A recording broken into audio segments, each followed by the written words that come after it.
Welcome to the Pageantry PodCast.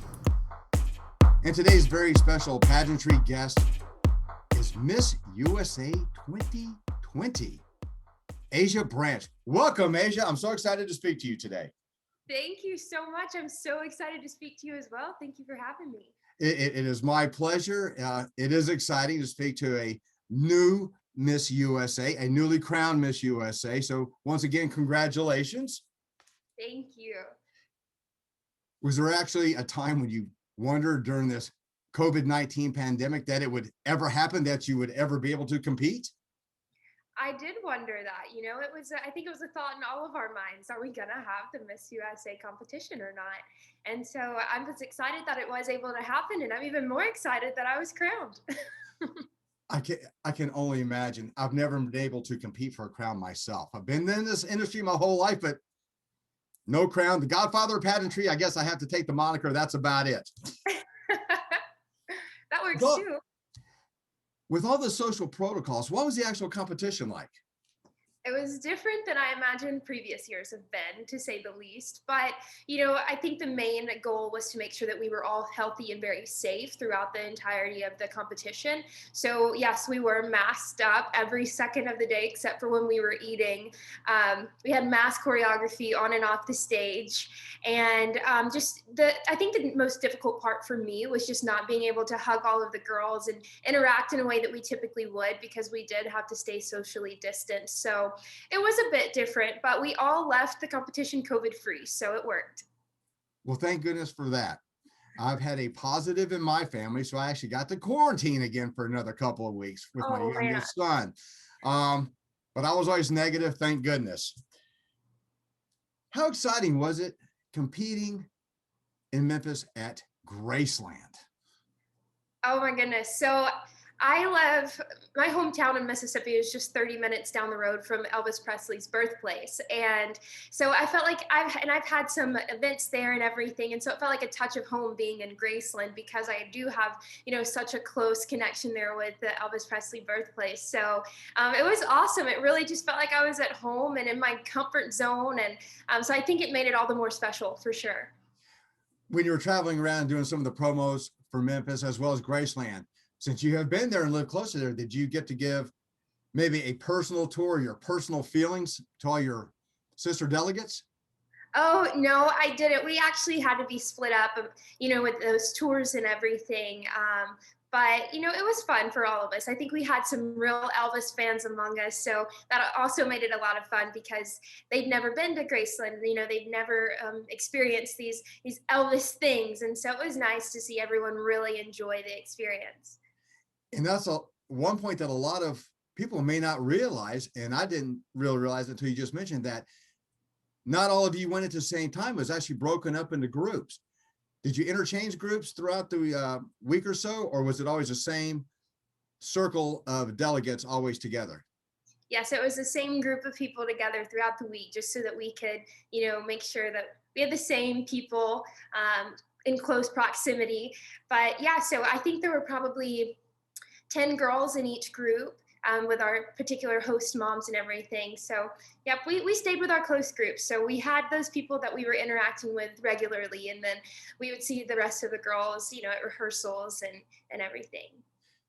When you hear the title, Miss USA 2020, what does the title mean to you?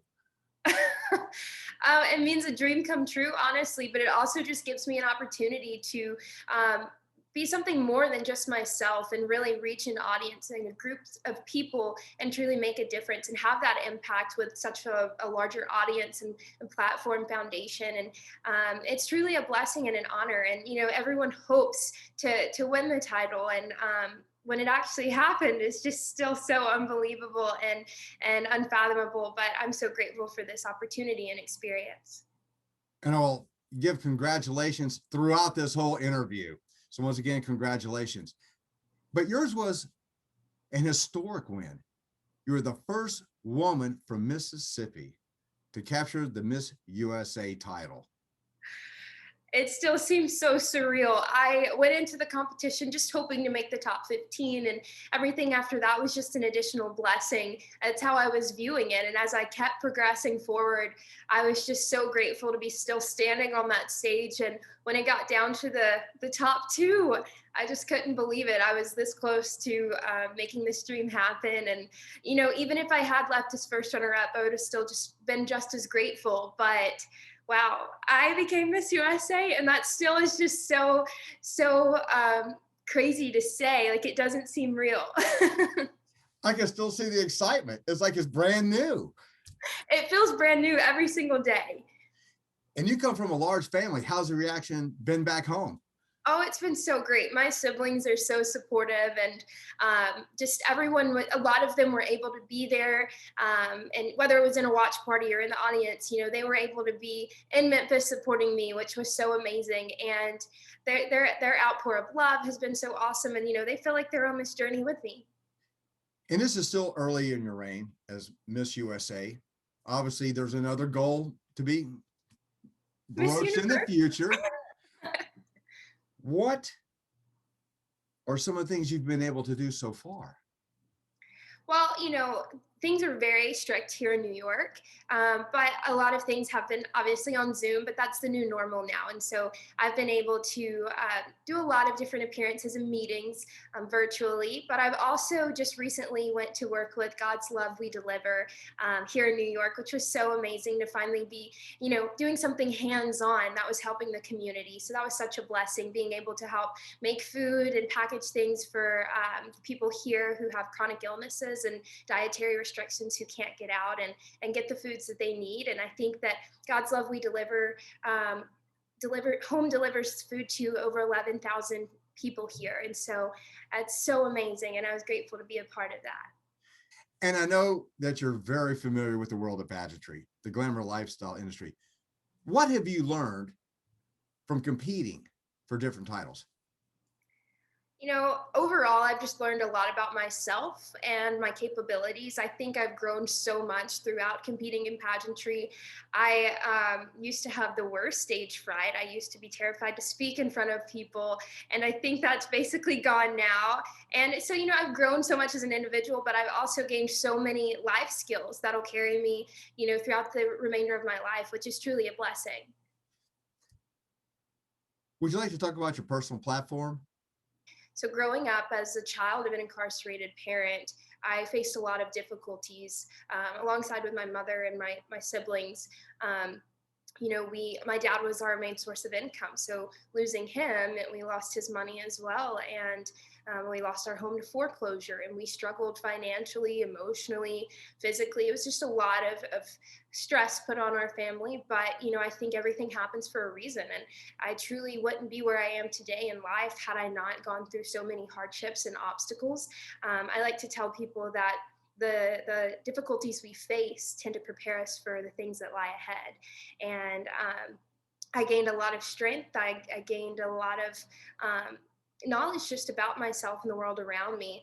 And, through those difficulties, I was able to push myself to not be a statistic, because statistically speaking, a child of an incarcerated parent should either follow in that cycle and become incarcerated themselves, or, be pregnant, a school dropout, drug user, the list goes on and on and on. And I was none of those things. And I was able to become Miss USA, which is nowhere on the scale for someone who's been through things like myself. And so I've spent a lot of time working with inmates and at-risk children, and just really sharing my story in hopes of inspiring someone and giving them an example to know that regardless of the hardships they face, they can still accomplish their wildest dreams and aspirations. It's all about your mindset and what you do to prepare yourself for the future. You can allow your hardships to hinder you and keep you from progressing, or you can use them to strengthen you and push you even further towards your dreams and aspirations. So that's what I chose to do. And I believe that it served me well. It wasn't easy. It was very difficult. And I felt like I had to work twice as hard just to get one step, but it was definitely worth it. I am simply amazed, just simply amazed. But you brought up a question that applies to a lot of people today, especially, with COVID and people, under a lot of mental stress, financial stress. They're worried about foreclosure. What would you tell young people, you know, looking towards the future? What kind of hope can you impart to them in this crazy world that we're living in right now? I feel like the world that we're living in right now is so unpredictable, and this is an unprecedented time that none of us really saw coming. And as hard as it may be to predict where you may end up, I think it's important that we continue just striving to do our best, and really let people know when you need help. I think that's one thing that we need to learn to be comfortable with, is asking for help when we desperately need it, and just really staying optimistic and doing all that you can to better yourself. But I know how difficult these times are for a lot of us, and we may not know where our next step is, or what may happen next, but it's all about the optimism, your mindset, and just trying to stay in the right place, and really pushing yourself to do all that you can to stay positive, and to keep things rolling for you. When I listen to you and we're speaking, I'm thinking driven and determination. Where does that come from? My dad. So growing up, he instilled a lot of the qualities that I possess now in me. And I'm so grateful for that, because I grew up with 4 older brothers, and I was the kid that was like, anything you can do, I can do better. And I feel like my dad really encouraged that. He was like, I'd get out there, my brothers would be doing who knows what, and I'd try to outdo them. And my dad would kind of egg it on, like, are you going to let your baby sister outdo you? And so then I'd try even harder, but I always wanted to be the best at whatever I did. And my dad really encouraged that, and he always pushed me to be better. I remember once I came home with a report card that had all 100s and a 99 on it. And he said, why isn't that a 100 too? And so that really, it pushed me to always be at my best and strive to do better each and every time. And so I definitely say that my drive and determination comes from him, because he's pushed me even while he was incarcerated. He was my biggest motivator, pushing me to be better, pushing me to not let anything get me down. And so I have to credit him for those qualities. Obviously, and I'll use the word again, obviously, you're very driven. But you've had an opportunity that a lot of people have never enjoyed. You actually, as a younger person, attended summer school at Harvard. What was that like? Oh my goodness. So I will say the first couple of days I was there was a little bit homesick, just because, I could feel the distance. I'd never been that far by myself before. And it was a unique experience. But once classes started, once I started interacting with my roommates and my classmates, my mom called me at the end of the session, and she was like, do I even need to get you a plane ticket home? And I was like, I'd rather you not, but I know I have to come and finish out my senior year. So it was a life-changing experience for me, because I was exposed to so many different cultures and people that I probably had never been exposed to before. And I learned so much. I had broadened my horizons, and I just felt so much growth while I was there. And I also received 8 college credits. So it was an amazing opportunity that I am so grateful for, and I feel has really helped shape me. What's it like rooming with Miss Universe? Josephine Tunzi. What's it like? This is Miss Universe. Amazing. She is the sweetest soul, and we have a lot in common, which is so awesome. But she's been so great, so sweet, so welcoming, and I'm vying for her title, so it's just nice to be exposed to her and kind of hear about her experiences as Miss Universe, and just really learn. What goals do you have as Miss USA? A lot. I know things are a little bit difficult to accomplish amidst a global pandemic, but I think that we found a way to do a lot of things virtually or safely, and so I'm really trying to work with the different organizations when it comes to criminal justice reform in that realm. And I'm really starting on a project now that I can't wait to kind of announce once that's ready, but just partnering with these organizations and making my impact as best as I can is really my ultimate goal, and just spreading positivity. So I hope to continue finding more organizations to work with, and continuing to expand my knowledge of things and the awareness to people around me. But I feel like once I accomplish one goal, I'm on to the next one. So I hope to always be accomplishing things throughout the remainder of this year. And I do know one fun thing that you were able to do this year, and that was attend the Egg Bowl. Yes. Oh my goodness. That was so much fun. I was so grateful to be back in my home state and at Ole Miss, and I was welcomed with open arms. And oh my goodness, the outpour of love there was just truly incredible. So that was one for the books. Oh my goodness, that was awesome. How can fans follow your journey as Miss USA? Mainly on Instagram at Asia Danielle or at Miss USA. But I recently started a TikTok account. I'm still figuring that out, but that seems to be where all the cool and hip people are. So you can find me on TikTok at Asya Branch, but don't expect too much because I'm still navigating my way through it. But that's pretty much where I am. Do you have any parting thoughts?